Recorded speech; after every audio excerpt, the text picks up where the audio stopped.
Assalamu alaikum dear students. Today the topic of discussion is electromagnetic spectrum. Last video में हमने electromagnetic radiations के बारे में detail के साथ पढ़ा था और उसके कुछ पैरामीटर जैसे कि वेवलेंथ, फ्रीक्वेंसी, वेव नंबर, ये सब हमने उसके पैरामीटर्स भी डिटेल के साथ पढ़े थे। आज हम इलेक्ट्रोमैग्नेटिक स्पेक्ट्रम देखते हैं। तो let's start the topic electromagnetic spectrum.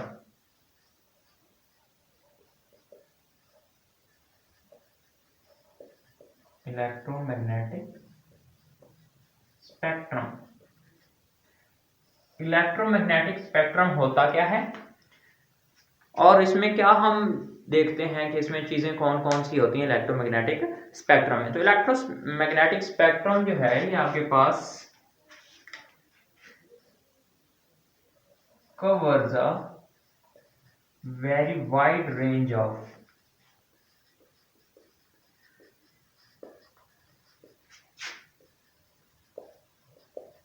wavelengths। Electromagnetic spectrum के अंदर बहुत सारी वेवलेंथ की आपके पास इलेक्ट्रोमैग्नेटिक रेडिएशंस होती हैं। कोई 1 नैनोमीटर की वेवलेंथ है तो कोई 1000 नैनोमीटर। इस सब में जो सारी की सारी रेंज है उस रेंज को हम इलेक्ट्रोमैग्नेटिक स्पेक्ट्रम की फॉर्म में लिखते हैं। ठीक है, जितनी भी रेडिएशंस हैं उनकी जितनी भी रेंज है उनका कलर क्या, ये सब कुछ हम इलेक्ट्रोमैग्नेटिक स्पेक्ट्रम में देखते हैं। और जो हर वेवलेंथ की जो रेडिएशंस है, radiations of different wavelength, radiations of different wavelength have different characteristics,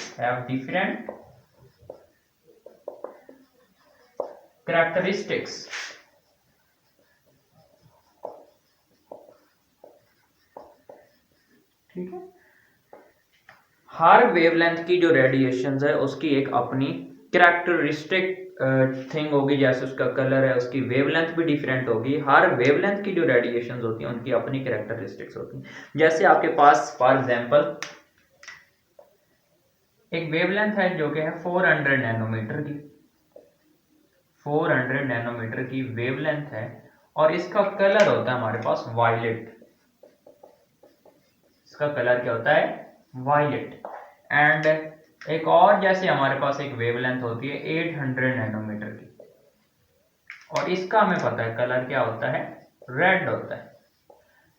तो अब दो डिफरेंट वेवलेंथ हैं, एक 400 नैनोमीटर की वेवलेंथ है और एक 800 नैनोमीटर की वेवलेंथ है। अब दोनों वेवलेंथ डिफरेंट हैं तो दोनों के कलर भी डिफरेंट हैं। तो every different radiations of different wavelength have different characteristic. Okay.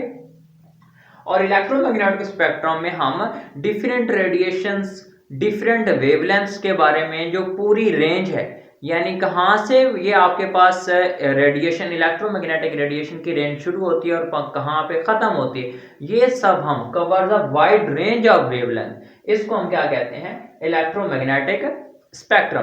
अब हम वो कुछ जो हमारे पास इलेक्ट्रोमैग्नेटिक रेडिएशंस हैं उनको हम एक टेबुलर फॉर्म के में लिखते हैं, उनकी वेवलेंथ और उनकी फ्रीक्वेंसी वगैरह, उनका वेव नंबर भी होता है। हर रेडिएशन के एक अपना वेव नंबर, अपनी फ्रीक्वेंसी और अपना एक स्पेसिफिक वेवलेंथ होती है। लेकिन हमारा जो स्पेक्ट्रोस्कोपी हमारा चैप्टर है तो स्पेक्ट्रोस्कोपी में हम ज्यादातर वेवलेंथ को डिस्कस करते हैं। वेवलेंथ ही हमारा मेन पॉइंट है। तो हम यहाँ वेवलेंथ देखेंगे, कौन कितनी किस्म की इलेक्ट्रोमैग्नेटिक रेडिएशंस होती हैं और उनकी वेवलेंथ क्या होती है, ये हम इसमें देखते हैं। तो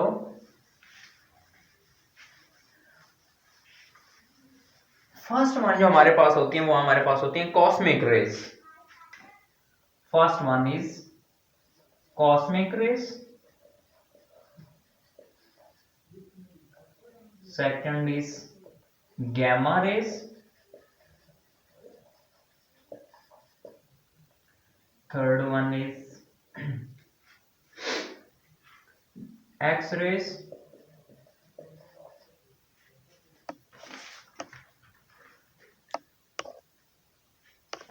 fourth one is UV. UV further हम दो में डिवाइड कर देते हैं। एक हमारे पास होती है फार यूवी या vacuum UV, and simple UV. Okay, next हमारे पास आ जाती है fifth one, visible portion, and sixth one is IR। IR को हम 3 में डिवाइड कर देते हैं।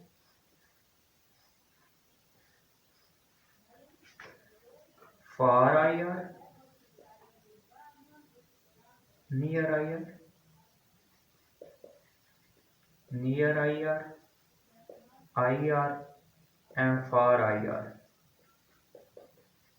ओके, एंड सेवंथ वन जो आती है वो हमारे पास आती है जी माइक्रोवेव,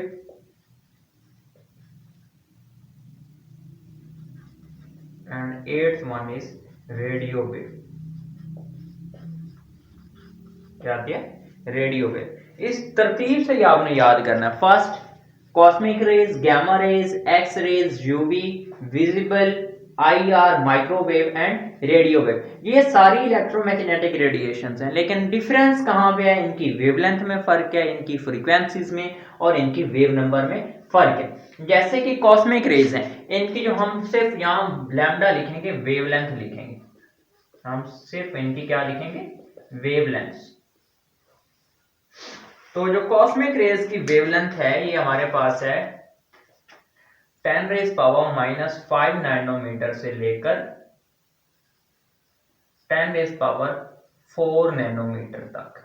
हम इसको नैनोमीटर में भी लिख सकते हैं या फिर और इसको अगर हम एंगस्ट्रॉम में लिखें तो ये 10⁻⁻4 एंगस्ट्रॉम से लेके 10⁻⁻3 angstrom.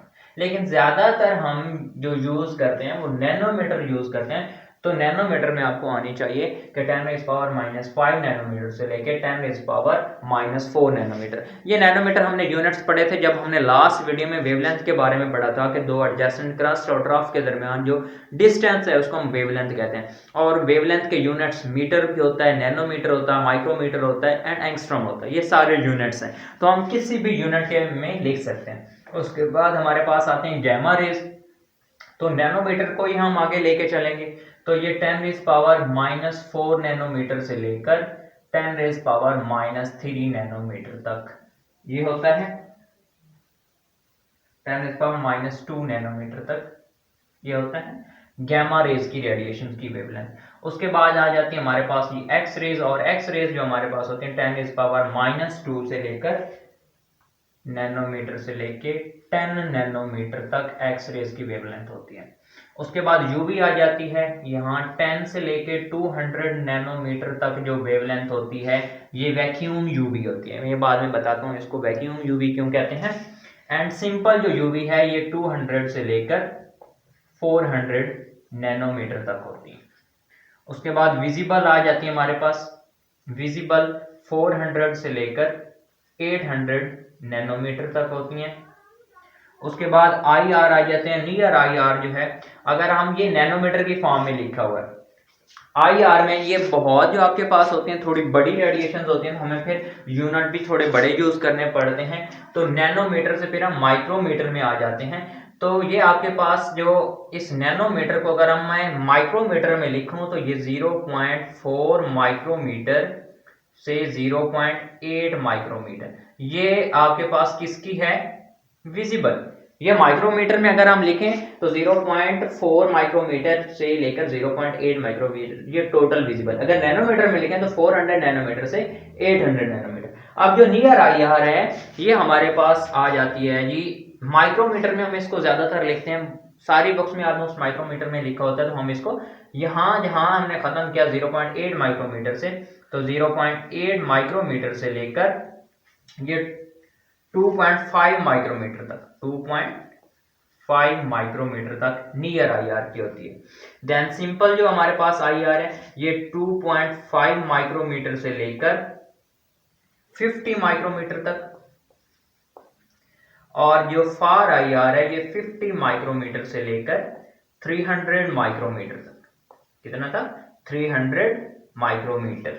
Okay, and then microwave आ जाती है। तो माइक्रोवेव जो है ये माइक्रोवेव को हम माइक्रोवेव जो है इनको हम माइक्रो में नहीं लिखते, इनको हम मीटर में लेके चले जाते हैं, तो क्योंकि इन रेडिएशंस की जो वेवलेंथ है और ज़्यादा बढ़ गई है, तो हमें बड़ा यूनिट लेना है, जैसे मीटर है। ठीक है, तो ये 0.3 मीटर से लेकर 0.5 मीटर तक होती है माइक्रोवेव की रेडिएशन की लेंथ। उसके बाद रेडियो वेव हमारे पास है, ये हमारे पास 0.5 से लेकर 300 मीटर तक इनकी रेडिएशन की वेवलेंथ हो सकती है। ओके, एक दफा रिवाइज कर लेते हैं। कॉस्मिक रेज मैंने कहा था कि यूनिट्स अपनी मर्जी के आप लगा सकते हैं। आप एंगस्ट्रॉम के साथ सबकी करना चाहें तो आप एंगस्ट्रॉम के साथ कर सकते हैं, आप नैनोमीटर के साथ करना चाह रहे हैं तो आप नैनोमीटर के साथ सबकी कर सकते हैं, अगर आप माइक्रोमीटर में करना चाह रहे हैं तो सबकी माइक्रोमीटर में हो सकती है। लेकिन मैं वो लिख रहा हूं जो हम आगे टेक्निक्स में ज्यादा यूज करेंगे। जैसे यूवी विजिबल है, तो विजिबल हम हमेशा नैनोमीटर में और यूवी भी नैनोमीटर में लिखते हैं। जब हम यूवी विजिबल स्पेक्ट्रोस्कोपी डिटेल के साथ पढ़ेंगे तो उनमें हम नैनोमीटर ही यूज करेंगे, तो इसलिए मैंने नैनोमीटर में लिखी। उसके बाद आईआर जो है ये हम माइक्रोमीटर में लिखते हैं, तो मैंने माइक्रोमीटर यूज की। उसके बाद रेडियो वेव जो एनएमआर में हम यूज करते हैं वो मीटर में हम लिखते हैं, तो हम मीटर में भी लिखेंगे। तो ये डिफरेंट, जैसे रेडियो वेव में हमारे पास 0.5 से 300 मीटर तक रेडियो वेव में आपके पास वेवलेंथ यूज हो रही होती है। अब जो हमारे पास मेन ऑर्गेनिक स्पेक्ट्रोस्कोपी में हम यूज कर रहे होते हैं वो यूवी यूज कर रहे होते हैं, विजिबल यूज कर रहे होते हैं, आईआर और रेडियो वेव। ये चार जो है UV, visible, IR and radio wave, ये हम ज्यादा यूज करते हैं। तो हमारे पास जो यूवी है ना, ये वाला यूवी पोर्शन है, ये वाला, ठीक है। तो ये जो हमारे पास यूवी की रेडिएशंस होती हैं ये हमारे पास इलेक्ट्रॉनिक एक्साइटेशंस को प्रमोट करते हैं, यूवी और विजिबल दोनों, यूवी भी और विजिबल भी, यहां तक, ठीक है। यूवी और विजिबल इलेक्ट्रॉनिक एक्साइटेशन को प्रमोट करते हैं। ये हम आगे इसी लेक्चर में इलेक्ट्रॉनिक एक्साइटेशंस क्या होते हैं, इलेक्ट्रॉनिक एनर्जी लेवल्स क्या होते हैं वो देखते हैं, ठीक है।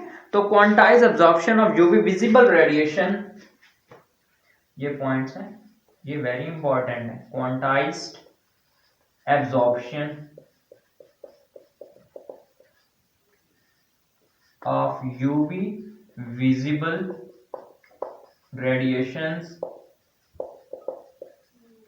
leading to electronic excitation, leading to electronic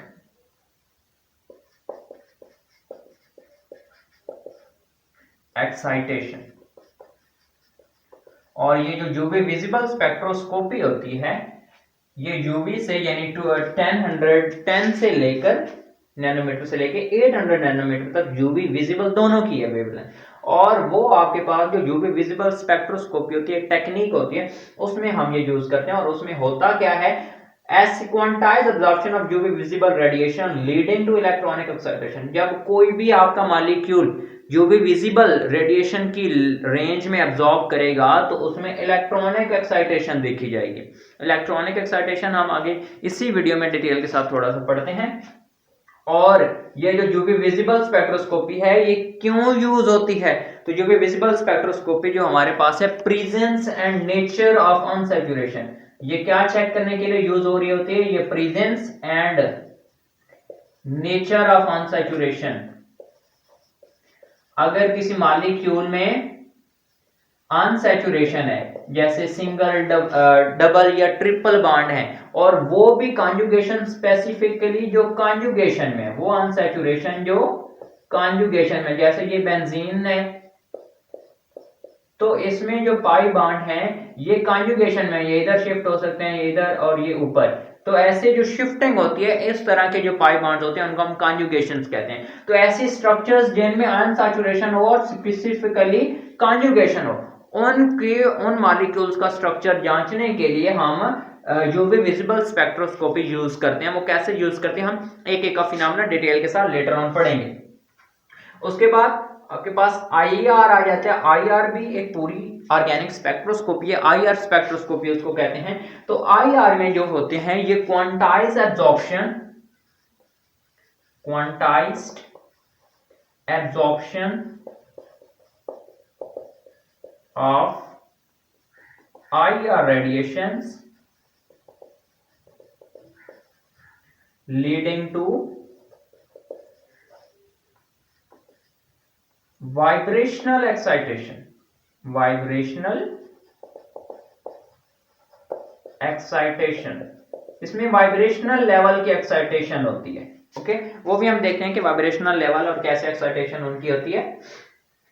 और ये आईआर की जो टेक्निक है ये यूज क्यों होती है, तो ये आपके पास जो आईआर की टेक्निक है ये environment of functional group presence के कौन सा फंक्शनल ग्रुप प्रेजेंट है किसी भी मॉलिक्यूल के अंदर, और एंड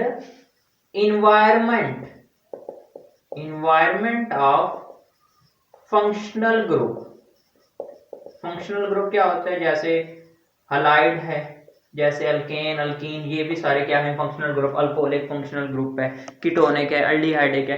कौन से फंक्शनल ग्रुप हैं और उस फंक्शनल ग्रुप के इर्द गिर्द कौन कौन से एटम प्रेजेंट है। इन्वायरमेंट का मतलब होता है कि उस फंक्शनल ग्रुप के दूसरी साइड पे या जिस साइड पे भी कितने एटम्स हैं और कौन कौन से एटम्स हैं, चांसेस किसके हैं, वो सब हम आईआर स्पेक्ट्रोस्कोपी में देखते हैं। ठीक है, अनसैचुरेशन के लिए यूवी विजिबल करते हैं और फंक्शनल ग्रुप जांचने के लिए हम क्या करते हैं, आईआर करते हैं। उसके बाद लास्ट टेक्निक जो हम करते हैं रेडियो वेव जिसमें यूज होती है, और उस टेक्निक को हम कहते हैं NMR, nuclear magnetic resonance spectroscopy, NMR.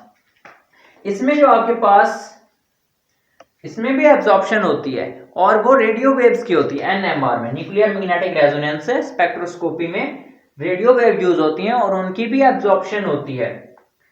Quantized absorption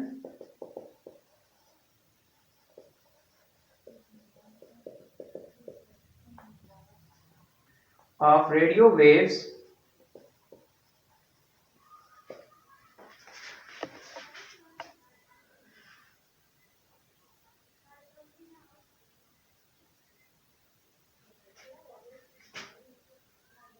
leading to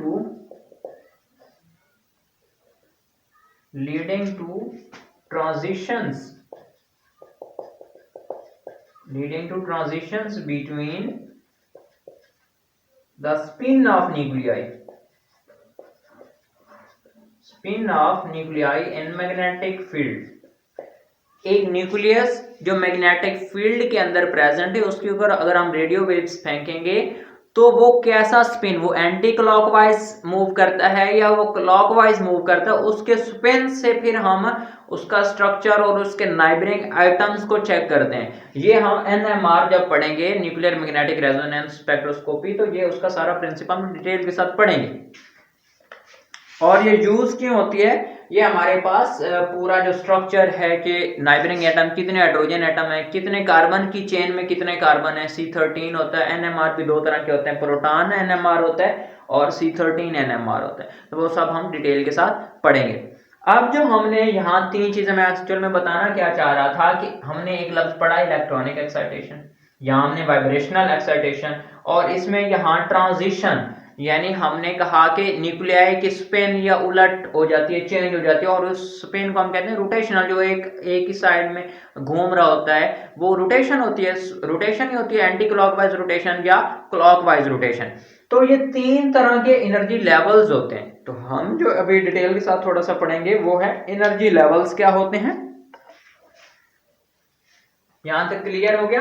cosmic, gamma, X rays, UV visible, IR, microwave और रेडियो वेव, ये जो टर्म्स हैं ये बहुत इंपॉर्टेंट होते हैं, पूछे जाते हैं।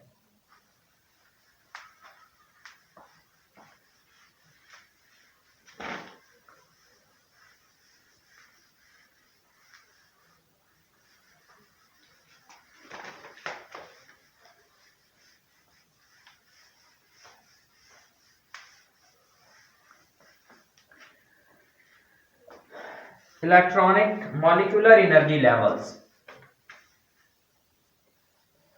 Molecular energy levels. तो जो एक मॉलिक्यूल है, isolated molecule, an isolated molecule possesses three kinds of energy।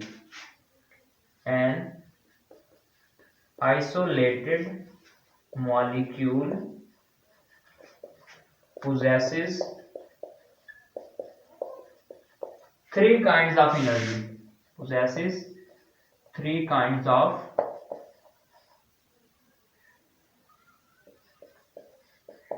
energies. First one is electronic, second one is vibrational, and third one is rotational. ठीक है। अब इलेक्ट्रॉनिक जो है एनर्जी जो है किसी भी मॉलिक्यूल के अंदर वो क्यों होती है? क्योंकि हमारा एक न्यूक्लियस है, फॉर एग्जांपल ये एक न्यूक्लियस है, इसके ऑर्बिट्स में क्या होते हैं आपके पास इलेक्ट्रॉन्स होते हैं जो कंटिन्यूअली इन मोशन होते हैं। हमने बोर एटॉमिक थ्योरी पढ़ी थी, 9th में पढ़ी थी बोर एटॉमिक थ्योरी। तो उसमें वो कहता है कि around the nucleus circular path होते हैं जिनमें इलेक्ट्रॉन प्रेजेंट होते हैं और electrons are in continuous motion. कि ये वाले जो इलेक्ट्रॉन्स हैं ये हर वक्त क्या कर रहे होते हैं? मोशन परफॉर्म कर रहे होते हैं, हर वक्त मोशन में हो रहते हैं। और जब ये मोशन कर रहे हैं तो अब मूविंग कोई भी चीज है, कोई भी मूविंग चीज जो कि आपके पास कंटिन्यूअली मूव कर रही हो उसका कुछ ना कुछ इलेक्ट्रिक फील्ड होगा, कुछ ना कुछ उसका मैग्नेटिक फील्ड होगा। जब इलेक्ट्रिक एंड मैग्नेटिक फील्ड और आपस में परपेंडिकुलर हूं तो वो क्या कहते हैं? उनको हम एनर्जी कहते हैं। हमने इलेक्ट्रोमैग्नेटिक रेडिएशन की डेफिनेशन लास्ट वीडियो में पढ़ी थी। अकॉर्डिंग टू वेव थ्योरी उन्होंने क्या कहा था कि जिसमें इलेक्ट्रोमैग्नेटिक रेडिएशंस क्या होते हैं, जिसमें electric and magnetic field perpendicular होते हैं और वो ट्रेवल भी प्रोपोगेशन में करते हैं, प्रोपोगेशन भी उसके परपेंडिकुलर होती है। हमने इलेक्ट्रोमैग्नेटिक रेडिएशन के 2 कंपोनेंट देखे थे, इलेक्ट्रिक एंड मैग्नेटिक कंपोनेंट।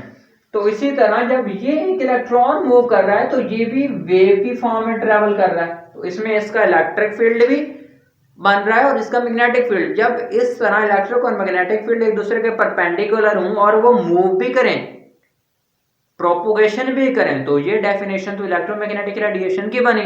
और इलेक्ट्रोमैग्नेटिक रेडिएशन है तो वहां एनर्जी भी है। तो इस वजह से electron possesses energy due to the motion of electron. Electron जो है ये कंटिन्यूअली मूव कर रहे हैं और जो मोशन की वजह से एनर्जी है उस एनर्जी को हम क्या कहते हैं? Electronic energy. और इलेक्ट्रॉनिक एनर्जी हमेशा ज्यादा होती है। उसके बाद वाइब्रेशनल एनर्जी। वाइब्रेशनल एनर्जी क्या होती है कि एक मान फॉर एग्जांपल एक एटम है, 2 एटम है, ये एटम है, इनके दरमियान एक बॉन्ड है। ये बॉन्ड अब इनके दरमियान फॉर एग्जांपल इक्विलिब्रियम की पोजीशन में है, ठीक है। जितनी न्यूक्लियस इसको ये अट्रैक्ट कर रहा है उतना ही ये न्यूक्लियस इसको अट्रैक्ट कर रहा है। लेकिन अगर मैं इसको किसी चेंजिंग मैग्नेटिक फील्ड में या किसी इलेक्ट्रिक फील्ड में रख देता हूं या वैसे भी सर्टेन मॉलिक्यूल किसी दूसरा कोई आगे मॉलिक्यूल टकरा जाता है, 100 रीजंस हो सकती हैं।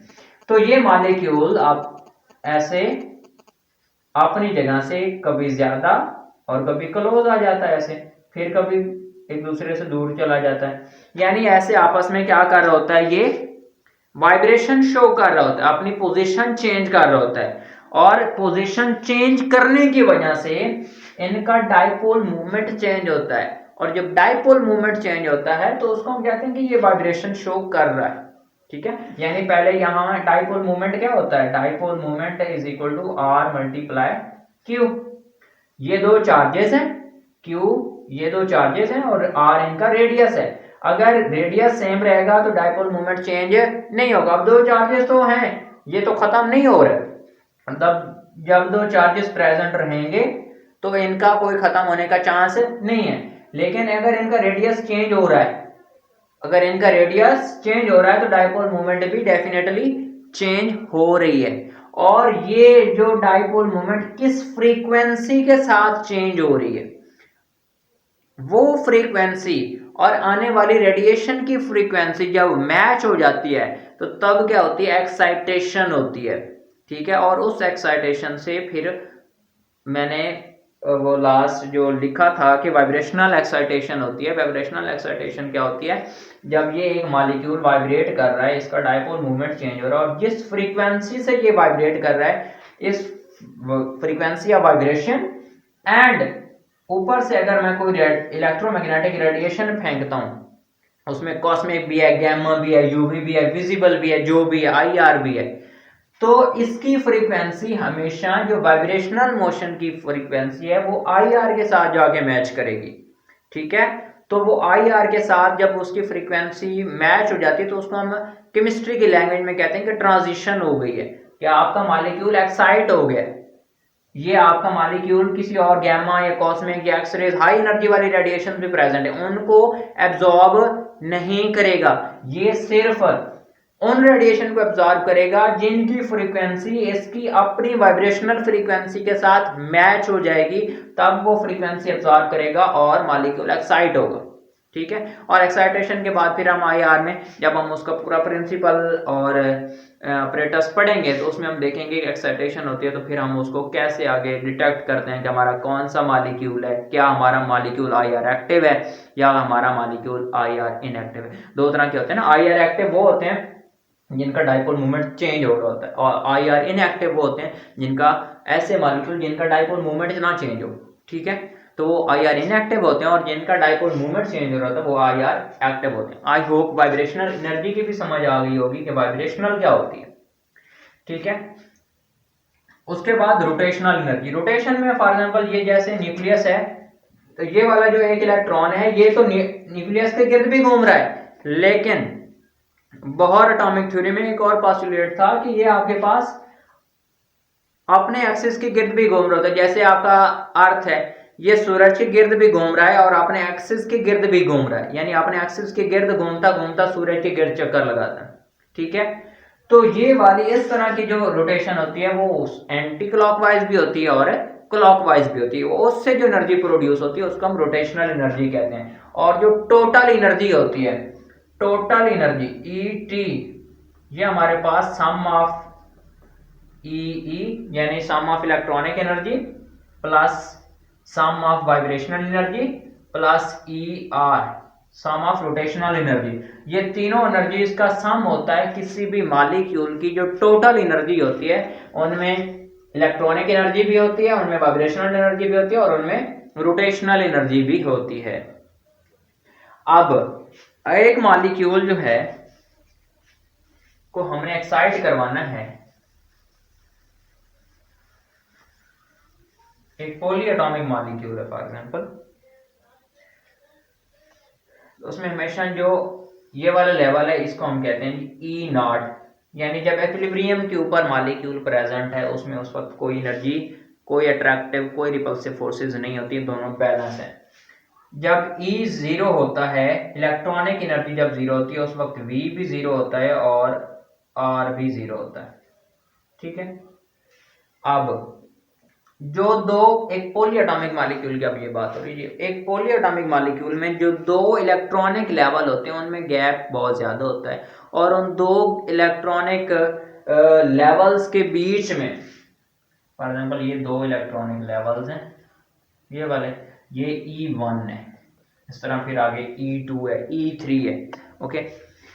एक पॉली एटॉमिक मॉलिक्यूल के अंदर ये जो दो एनर्जी लेवल्स हैं इनके दरमियान एनर्जी, इलेक्ट्रॉनिक एनर्जी लेवल जो हैं इनके दरमियान वाइब्रेशनल भी और रोटेशनल भी एग्जिस्ट कर रहे होते हैं। और वाइब्रेशनल का जो डिस्टेंस होता है ये V1, ये V2, ये V3।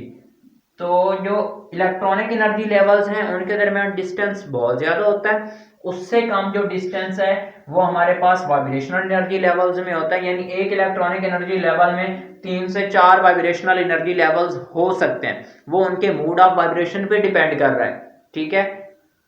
उसके बाद एक आगे फर्दर एक वाइब्रेशनल एनर्जी लेवल के अंदर फर्दर रोटेशनल हो सकते हैं, जैसे हमारे पास होता है जी R1, R2, ठीक है। तो रोटेशनल एनर्जी लेवल्स के दरमियान डिफरेंस और थोड़ा कम हो गया, ओके। तो सेम ये बात होती है कि अगर हमने इलेक्ट्रॉनिक एक्साइटेशन करवानी है तो हमारे पास एनर्जी गैप ज्यादा होता है, और जब एनर्जी गैप ज्यादा, जिन रेडिएशन की एनर्जी ज्यादा उनकी फ्रीक्वेंसी ज्यादा और उनकी वेवलेंथ ज्यादा। अगर मैंने, अब ये बात यहां से समझनी है, अगर मैंने एक इलेक्ट्रॉन को यहां से यहां तक एक्साइट करवाना है तो मुझे ज्यादा एनर्जी चाहिए, ज्यादा एनर्जी, मैंने जैसे कॉस्मिक रेज है, गैमा रेज है, उसके बाद cosmic, gamma, X rays and then UV visible आती है, ठीक है। अब वो कॉस्मिक से भी एक्साइट हो सकता है, गैमा से भी हो सकता है, एक्स रे से भी हो सकता है, यूवी विजिबल से भी हो सकता है, ये सारी हाई एनर्जी रेडिएशंस हैं, ठीक है। लेकिन ये एक्साइट सिर्फ यूवी विजिबल से ही होगा। इसी वीडियो में हमने वो यूवी विजिबल के सामने एक पॉइंट लिखा था, absorption of UV visible radiations leading to electronic excitation, कि यहां सिर्फ इलेक्ट्रॉनिक एक्साइटेशन होती है। मैंने अगर E1 से यहां भेजना है, V1 से भेजना है, R1 से भेजना है, R2 से भेजना है, ये सब की सब यूवी विजिबल रेडिएशन एब्जॉर्ब करेंगी और यहां से एक्साइट होंगी, ठीक है। ये वाली जो ट्रांजिशंस हैं ये यूवी विजिबल है, यानी इनकी जो इलेक्ट्रॉनिक है, यहाँ electronic energy sum of vibrational and sum of rotational, जो टोटल एनर्जी है वो उसकी इलेक्ट्रॉनिक एनर्जी है। और इलेक्ट्रॉनिक एनर्जी कितनी होती है, वो इलेक्ट्रॉनिक एनर्जी की जो फ्रीक्वेंसी है और आने वाली रेडिएशन की फ्रीक्वेंसी जब मैच होगी तो तभी वो ट्रांजिशन शो कर पाएगी, ठीक है। और वो ट्रांजिशन हमेशा यूवी विजिबल की फॉर्म में होती है, ठीक है। IR में क्या होगा, IR में सिर्फ वाइब्रेशनल हो गए, यानी एक वाइब्रेशनल से दूसरे वाइब्रेशनल में, इस वाइब्रेशनल मोड से इस वाइब्रेशनल मोड तक जाने के लिए ये IR टेक्निक यूज होती है, और उसमें हम फंक्शनल ग्रुप फिर देखते हैं, ठीक है। और रोटेशनल में फिर हम न्यूक्लियाई की रोटेशन देखते हैं और वो NMR में देखते हैं।